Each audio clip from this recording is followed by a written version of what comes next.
Hello, welcome. All right. So today we're going to go over test one, okay?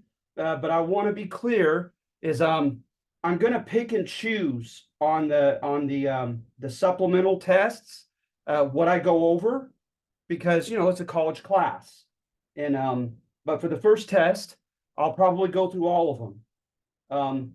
I don't like that you could simply, just I'll tell you this. I don't know if I will do so, but I'll tell you that I'll reserve the right to.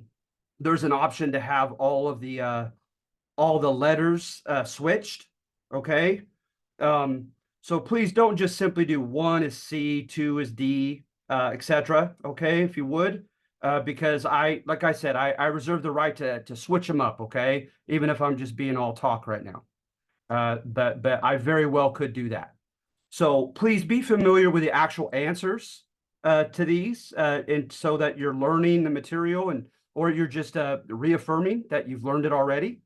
All right, instead of worrying about the letters, okay?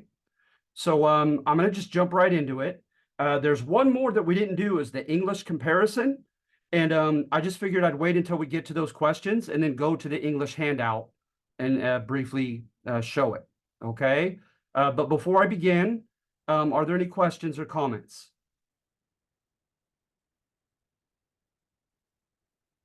All right. Okay. All right.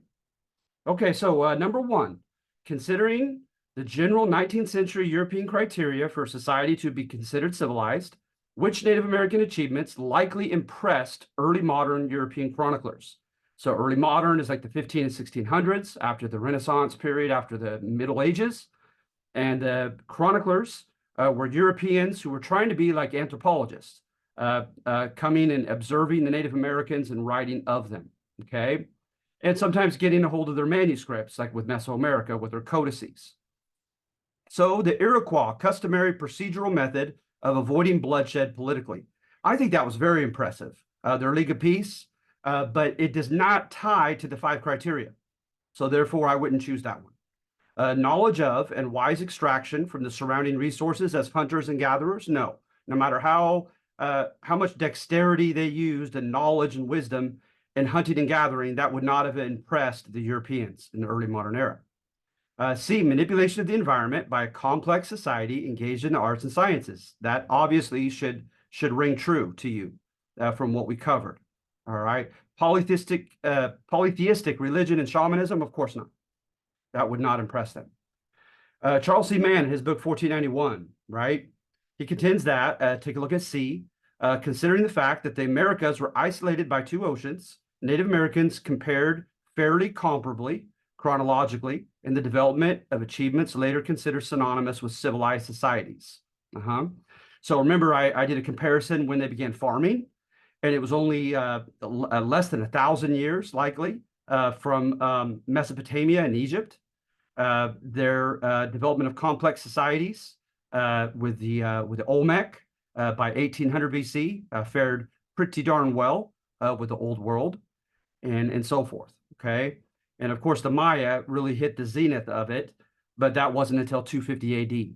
But still, they fared well. But to me, right, I think it's unfair that they had to hit the Europeans' criteria, right? Heaven forbid they be different and have a different notion of civilization.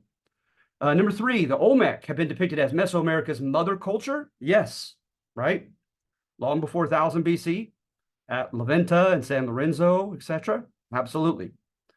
Number 4, the Mayan Aztec demonstrated great knowledge in astronomy and architecture, and they developed religion, literature, and folklore to explain life's conditions and mysteries. Absolutely. Okay. Excuse me. Number 5, evidence of farming and irrigation, stratified cities with public facilities and astronomical expertise. Seems to point chronologically first to, and remember I mentioned this, it's in writing, and I also spoke of the irony, right? Because although they had more rain, supposedly they could do that through stratigraphy and other sciences. They could figure out that it was that they had a little bit more rainfall back then than you see now. It still was comparably pretty arid, pretty dry, right, in the Southwest, but that yet is where they put it. And remember, I said I qualified it that the Mississippi River Valley may end up in the narrative, that might change because of the Adena, Adena. They keep finding things of what they call the Adena culture earlier and earlier. Okay, but still, as of now, they point first to the Southwest. And remember also, they had the blue rubber ball game. They had the Nawa hieroglyphic writing. And so they had direct ties to Mexico. So we don't know if it was migration, trade, etc.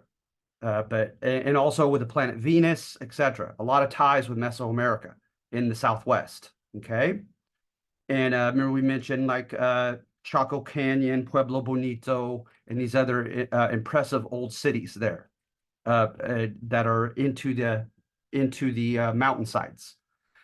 Number 6, which of the following is false regarding the Spanish sources written in the 1500s reviewed in class? Las Casas clearly sympathized with the natives in calling them meek sheep, and critics contend that he exaggerated and he took things out of context. That is all true. Castillo's true account, that's what he called it, right? La historia verdadera, while providing an arguably realistic assessment of both Spanish and native Aztec qualities, personalities, and decisions, has been criticized by some as justification of conquest by an ex-conquistador with a guilty conscience. That has been claimed, yes. Bernardino de Sahagún, remember this is the guy who had the codices translated from the Aztec to Spanish, from Nahua to Spanish. Sahagún's sympathy for the Aztec not only brought about the translation of the codices, but also formed the foundation of his insistence that they continue their religious practices. No, that is the one that's false. Remember, you have that in writing. You have that quote of his. He's the one that quoted it, said that they were sacrificing their children to the rain god, Tlaloc, because Satan was blinding them and making them believe that they had to do such an infernal deed. So as much as he respected the Aztec and he wanted the future generations to be familiar with their history, their culture, etc., even he, as a champion of the Aztec, as a man of his time, wanted to see them assimilate and become Roman Catholic Christian. Okay, number 7, the Black Legend assignment argumentatively asserts that Christopher Columbus. Okay, so remember that one? That one, right? When I read that book, I had a smile on my face. Like, wow, this guy's really letting Columbus off the hook, right? And you guys remember that one? And remember his thesis pretty much is don't blame the man as a villain, but blame the system that was much larger than he. So when you look at the system, right, it was kind of like the early beginnings of a barbaric form of capitalism, whereby they'd say, hey, go to the Moluccas Islands in Indonesia and defeat the Dutch or the Portuguese and, kill and take over the islands and cultivate coffee or spices. And then we'll send you, we'll lend you much more money in the future by making us money like that, and you'll become rich, right? And remember, his family was kind of ensconced in poverty. He saw his dad work his tail off as an artisan and never escape from poverty. And so he took it, right? He kind of hardened himself. And remember, I say in the handout from the book that he pretty much learns to play the game in telling the middleman merchants who are forwarding him the credit, the money. He tells them, I'll do whatever you want, right? You want slaves, you want to take over land, anything you want, as long as you give me loans and I get rich from it. So the one that's currently A is the one that fits that. The old world context, particularly the rat race in the Orient, was tied to the conquista of the Americas in that the Renaissance encouraged pursuit of knowledge in new areas and personal fame. That's very brief, but that is in there, I believe. The barbaric quasi-capitalist system opening up amongst European kingdoms encouraged a degree of ruthlessness and violence, absolutely. That prepared the conquistadors for doing that in the Americas. Many conquistadors were younger sons of Spanish hidalgos who had fought against the Moors and earned minor nobility, and their oldest brothers got everything from dad. So they wanted to emulate their fathers and come here to the Americas and become hidalgos themselves by conquering. Absolutely. Hernan Cortez fit that. So it'd be all the above. Number 9, native Iberians were depicted in class as having developed farming, metallurgy, foreign trade networks, the institutions of school and government, etc., etc. No way. Remember that section on the 2 ironies of the Spanish, on the Spanish colonizer handout? and we talked about that, right? It's pretty clear in that section that I kind of bash the Spaniards in that section and contend that the irony, right, that most of the accoutrements of civilized living that they boasted of over the Native Americans, they did not in the past, they had not developed themselves. They piggybacked off of other people who colonized them or migrated to Spain, etc. Okay, and we gave specifics in that section, examples of that. Number 10, historians looking for a Spanish special historical path toward the Black legend, right? That they were inequitable, that they were physically brutal, that they were religiously intolerant, that they were exploitative, right? They point to the fact that Rome conquered and held Hispania, initiating a legacy of religious intolerance and autocratic rule. No, no. When they did so around 250 BC, they still had the Republic. So they still had tribunes that people were popularly elected into. They had a republic like we have. And so they weren't yet an empire with an autocratic emperor. And also the Romans were pretty, of course, the exception would be Christianity at the time of the empire, but they were pretty tolerant of other religions. They usually mesh it into their pantheon. So that one is wrong on several counts. Point to the Muslim Umayyad Caliphate conquering much of Spain for nearly 800 years and the colonization tactics that the Spanish allegedly suffered, as well as the Holy War that many Spaniards fought to reconquer Mother Spain. Okay, that definitely is part of their the special path thesis, right? Is the Reconquista of Spain, that they brought that kind of holy war ethos with them from Spain to the Americas. Point to the fact that only Spain consisted of a confederation of monarchies without any tradition and local autonomy or democratic participation. No, that's false. And it's not all the above either. So the one that fit, right, is about the Reconquista in the Umayyad Caliphate. Which of the following colonial practices or institutions of the Spanish over the Americas were deemed to be original? Rewarding military conquerors with noble privileges, power, and entitlement to servile labor? No, the Romans had done that to them. Legally claiming others' lands if simply deemed to be uncultivated, empty, or virgin soil? Let me get back to that. I'm trying to think who else did that. Forcing subjugated peoples to some form of tribute, including public works? No, that's very unoriginal. None of these were deemed to be original at all, but Spain had ironically suffered most of these practices herself.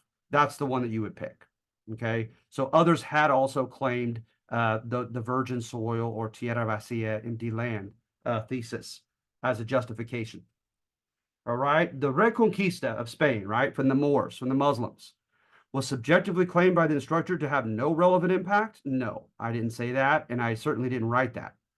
Was subjectively claimed to have been of the utmost relevance, as evidence clearly points to a Spanish intolerant crusader holy war ethos developed from it? That's a little strong. Okay, that's a little strong. Was depicted subjectively as almost certainly of relevance due to the fact that the process of fighting a church-sanctioned holy war against enemies who could be forced into near servitude when defeated was carried over, yet perhaps a bit exaggerated on account of the length or duration of the Reconquista. That's the one that fits. All right. Remember, this was a 700 and odd year Reconquista. They were not fighting that whole time for 7 centuries, right? I mentioned in writing and in speaking that the Spaniards at times, remember, they actually had a policy called convivencia, right? Con is with and vivir is to live. That they coexisted with each other. There were times of peace. I mentioned Ibn al-Ramad III had a renaissance, and anybody who was Spanish and Roman Catholic and very talented in a certain area, he would let him rise in his court and become well known and rich and earn privileges and powers. So it wasn't always a holy war that whole time, and so that it happened to finish coincidentally in 1492. They were just finishing it off in Cordoba. That's the only little remnant left at the time of the conquest of the Americas. And it got a lot of attention, but it was small in scale. Okay. Las Casas, his brief relation on the history of the Indies, it vilified the Spanish, sympathized with the natives, and arguably was intended to sway crown policy toward legislative protection of natives. Absolutely. That is true, right? Remember, his work arguably started the Black legend. Number 14, Castillo, his true history. simply vilified the Aztec and made heroes of the Spanish without any nuance? No, right? Remember, I try to give him credit. Yes, on an earlier question, I did contend, right, that some contend that he gave evidence of a guilty conscience, trying to, as a conquistador himself, trying to justify what they did.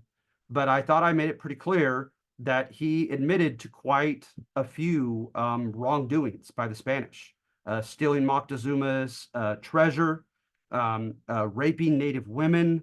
Um, they could have been right. They could have been wrong about the Cholulans planning to attack them when they slaughtered the Cholulans when they're in the middle of their religious dance. So he gives up quite a bit of valuable information that's an indictment against the Spanish. So he's a little bit more honest than that. Famous narratives of Tenochtitlan's fall include everything except a portrayal of Aztec fatalism, especially regarding the alleged prophecy about Quetzalcoatl. That is true. The writings were, I think, mainly Sahagún wrote on this, and you also had I have it back on my bookshelf. It's the oh gosh, doggone it. I like I said, I have it back here in my bookshelf, but it's a classic, and it deals with the colonizers and the colonized, and it gives specific examples of what they Moctezuma and others thought were signs that their fall was coming. And of course, the whole thing with Quetzalcoatl was incredible, right? I mentioned it, but I don't think I put it in writing. They said, right, that in the 600s, there was a king in Tuyan, or they called it Tula, Toyan, and he got chased out by his enemies. He was set up for a crime, and they chased him out. And he took the name of his favorite god, Quetzalcoatl, the good twin in the pantheon, and he contended that after so many bundles of 52 years, in the year one reed, he would come back from the ocean, and he would come back light-skinned and bearded and clothed in gold. And of course, the Spaniards came back in the year one reed after exactly as many 52 bundles that he predicted. It ended up being the year 1519, the very year the Spanish came. And they came, and they were light-skinned and bearded, and they wore copper that looked like gold from the ocean. All right, so very, very lucky for the Spanish. A vilification of the Spanish as ungrateful, deceitful, and masterful in divide and conquer tactics. Absolutely. That would be Las Casas. Great man drama between Cortez and Moctezuma II. Absolutely. That is Castillo. Systematic genocide attempts by Spain by way of deliberately spreading smallpox? No. No, I don't think anybody thought of that. You know, there is a famous anecdote of the Dutch supposedly handing out smallpox-infected blankets to the natives in New York. That may or may not be true, but that hasn't been tied to the Spanish. Las Casas' account of the destruction of the Indies was challenged in its historical accuracy regarding details, but defended in its general negative depiction of the Spanish. Absolutely. That's exactly the thesis of number 1 in the Black Legend handout. All right. The Black Legend vilifies the Spaniards as anti-models. Absolutely. Is supported by works by Las Casas and de Sahagún. Absolutely. Has been attributed to the English and later American desire. That's supposed to be the English, not and English, to incorporate Spanish lands. So it's all the above. So that's a mistype there. That's supposed to be the instead of and. I'll try to remember to change that on your actual test. Number 17. Okay, number 18. Although challenged centuries later, the image of Junipero Serra has been one of a benevolent patriarch reminiscent of Spanish court histories of the missions. Yes. And notice because I said that it was challenged centuries later, that remains true. Children of Coyote iconoclastically bashes the Spanish friars as violent ethnocentric despots. No, it does not. That is mentioned in the last number on the missions in the Black Legend handout. Actually, I added one more on Mestizaje, didn't I? But yeah, so the second to last, like number 6 or so. Um, the Children of Coyote is with the Spanish friars in California, and it basically just covers their inadvertent or almost accidental damage to the natives. So like disease, messing up their ecosystem, killing their culture, although that wasn't really accidental, etc. Then, when Jesus came, the Corn Mothers went away by Ramon Gutierrez, right? That's about New Mexico. Conveyed an almost Marxist depiction of Spanish New Mexico. Physical and psychological conflict, domination and rebellion, absolutely. And I tried to make that clear. Matter of fact, I even said in the lecture that if someone asked me as a student to support the Black Legend and depict the Spanish and with those negative characteristics, and it had to be in present U.S. territory, I would choose New Mexico. That seems like where they have the most dirt on them. 21, Francisco de Coronado and Cabrillo are historically tied to Spanish claims to the North American Far West. Yes, in the same year, 1540. History has not been kind to Hernando de Soto in the southeast, coming in through Georgia, who, while claiming the subsequent deep south of the U.S., made many enemies on account of his tactics as an adelantado. That's absolutely true. And I mentioned that he was likely, they don't know for sure, but he was likely killed by his own men. Don Juan de Oñate in New Mexico is depicted warmly by Ramon Gutierrez. No, remember, I just described Ramon Gutierrez's book as kind of being Marxist and conflict history, and the Spanish were awful. So no, 23 is certainly not right. 24, Court History of New England contends that the colonial settlers were progressive on account of literacy and democratic institutions. Yes, okay. So real quickly, that is in the English comparison, and it is it's the beginning, number 3 maybe? No, that's on slavery. It's got to be number 4. Yeah, number 4. Okay, so you'll find it in there. Evidence of their being a bit progressive democratically. They had democratic church organization. They have their city councils and their New England town hall meetings. They were one of the first to elect their governor and so forth. They also had the highest literacy rate in all of the Americas. Okay, so pretty impressive, right? But there was a downside to them, wasn't there? Hopefully you had a chance to read that. Let's see here. If it'll let me. Sorry. All right. As for economic opportunities for the poor, politically unconnected mestizos, mulattoes, indios, etc. Remember, we don't use the term mulatto anymore for half black and half white.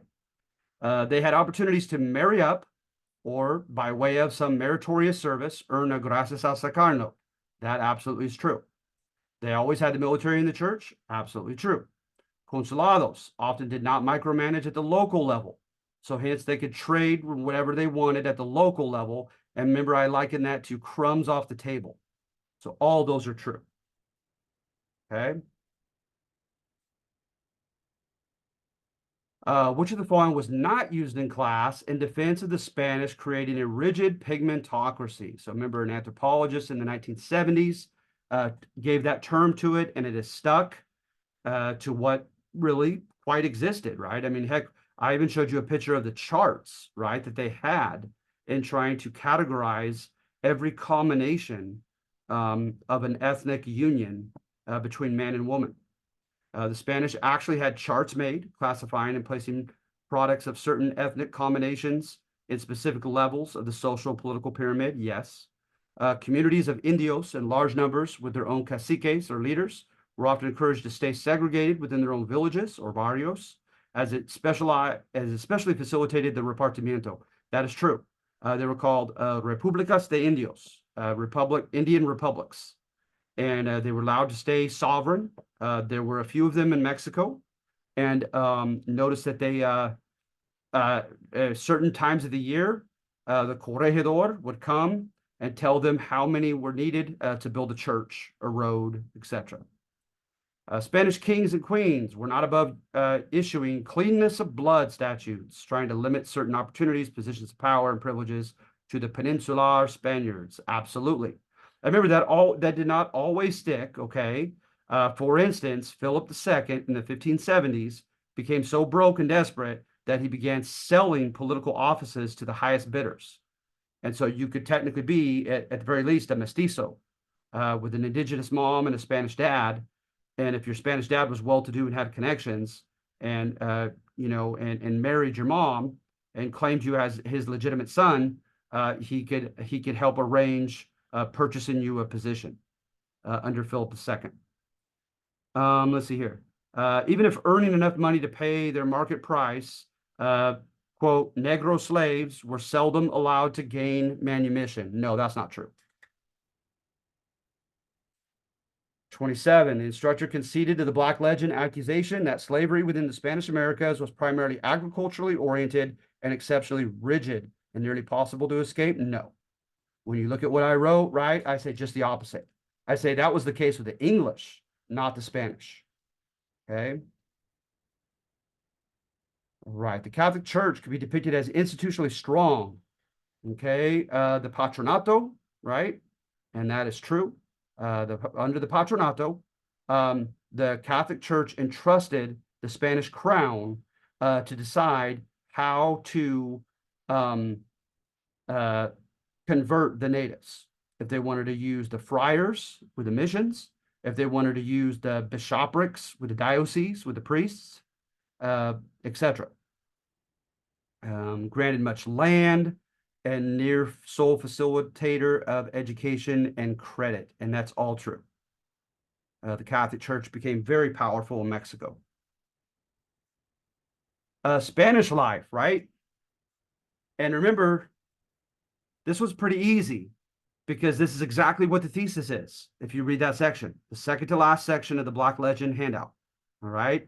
Remember, I said all of those theses that you see right there have some truth to them. Court history of well-meaning, albeit, kind of condescending and ethnocentric friars, but yet well-meaning in court history. Conflict history, that they were coercive and exploitative. They said that Narciso Duran and the mission of San Jose ran it like a sweatshop. So there's some truth to that. Native agency, that's in the section.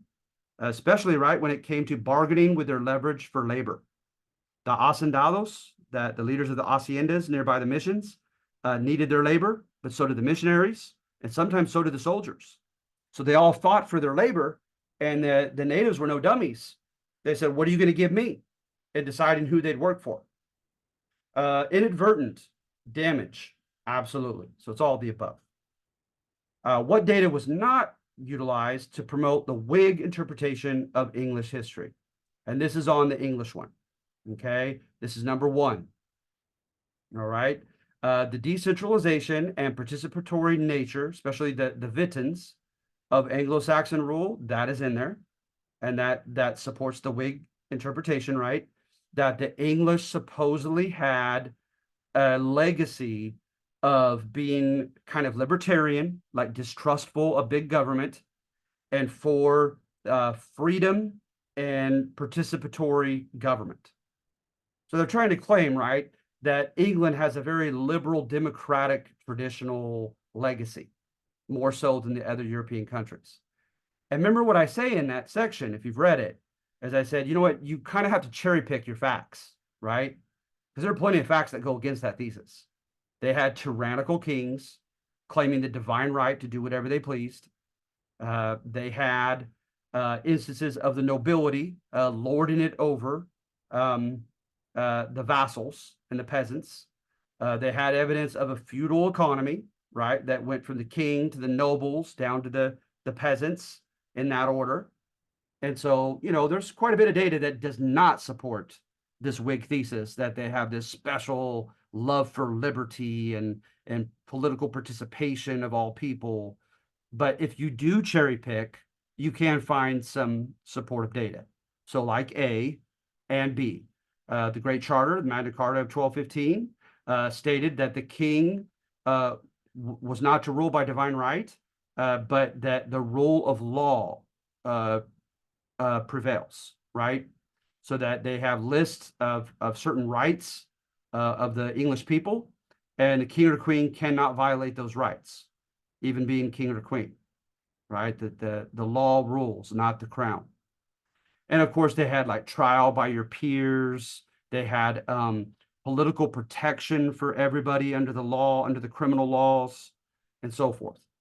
The struggles of Holy Roman emperors to maintain control over the Saxons in Germany, yes, I put that in there as well, that they had to really go out of their way to continually struggle in keeping the Saxons subjugated. Okay, that supposedly the Saxons had this, this desire for liberty, and they would not put up with the Franks ruling over them. The Glorious Revolution of 1688, yes. In that, right, William and Mary, they kicked out King James II, and he left the country, and they said that he had therefore vacated the throne and he was not welcome back.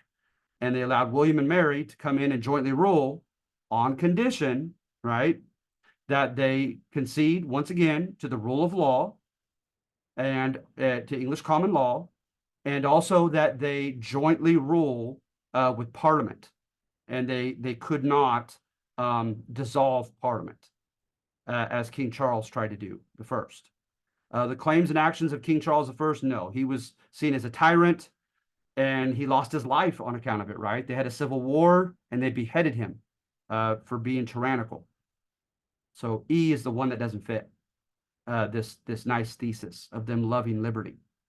Number 31, the instructor depicted colonial Virginia as a much more equitable, democratic, and progressive than any of the Spanish colonies. No way, right? And you should find that in the English comparison. And I paint a picture of the gentry class, right? Men who owed their wealth in the ownership of land and their command over others to labor on their land, right? And they monopolized the land ownership, they monopolized the political positions, and they even got to run the culture. So it was very much kind of an oligarchy in Virginia. Which of the following is false regarding the alleged autocratic structure of post-1502 Spanish Americas? Viceroys, right, represented the crown in his absence, and they even had administrative powers, including that of life and death over some people who were convicted by the audiencia. That is true. Locally, the corregidores had veto power over the city councils and the mayors, and they're almost always Peninsular Spaniards. They collected royal taxes, and also I mentioned them with the repartimiento for public works. Okay, and then look at the last one. The Crown and the Council of Indies ruled from afar, and handpicked judges of the audiencia had much power over local and regional cases. That is absolutely true. The one that does not fit is C. No system of accountability existed. No, remember the juicio de residencia, the judgment of residence, as we're going to get to here. Number 33, what avenues to power, autonomy, or opportunity do commoners have? Or I'm sorry, not have? The right of civil disobedience in certain circumstances where they say, I obey, but I don't comply. Yes, that was an old traditional right. Okay, if something went against your Catholic beliefs, etc., that the crown wanted you to do, you could tell him, I obey, but I don't comply. Cabildos, especially the cabildos abiertos, the open city council meetings, gave citizens a local political voice, absolutely. Local trade without license and even purchasing political positions were available. To what degree and how often depended on many variables. That is true. They had power to elect their own visitor generals and conduct their own judgments of residents. No, the Spanish crown did that. So the last one doesn't fit. And then which of the following is false? English embrace of African slavery was depicted as emanating from both greed and racism. Absolutely. The Puritans were depicted as progressively respectful of Native Americans. No way. The Puritans were depicted as intolerant, elitist, and potentially brutal. Yes. And then number 35, the English are stated to have made the institution of slavery deliberately difficult to escape.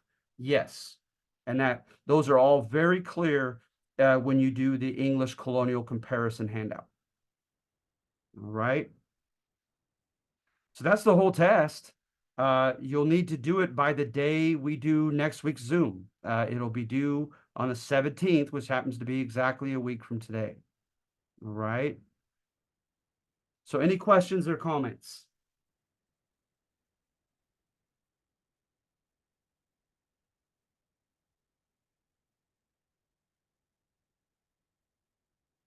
You make sure I have everyone's name.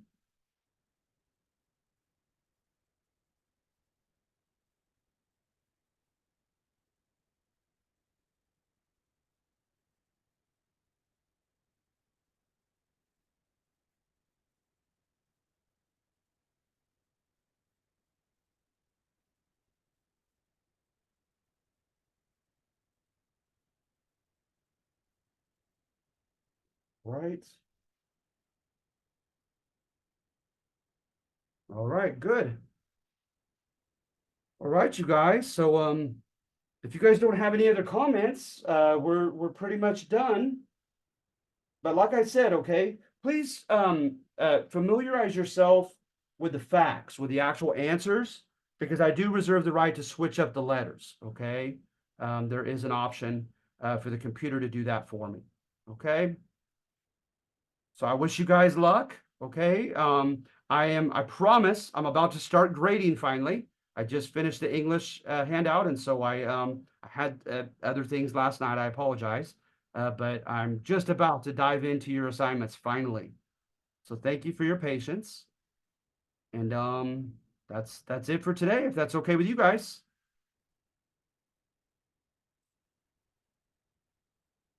Thank you, Diego. Olivia, thank you. All right, you guys take care, okay? Dear Margarita, thank you guys for your appreciation. Take care.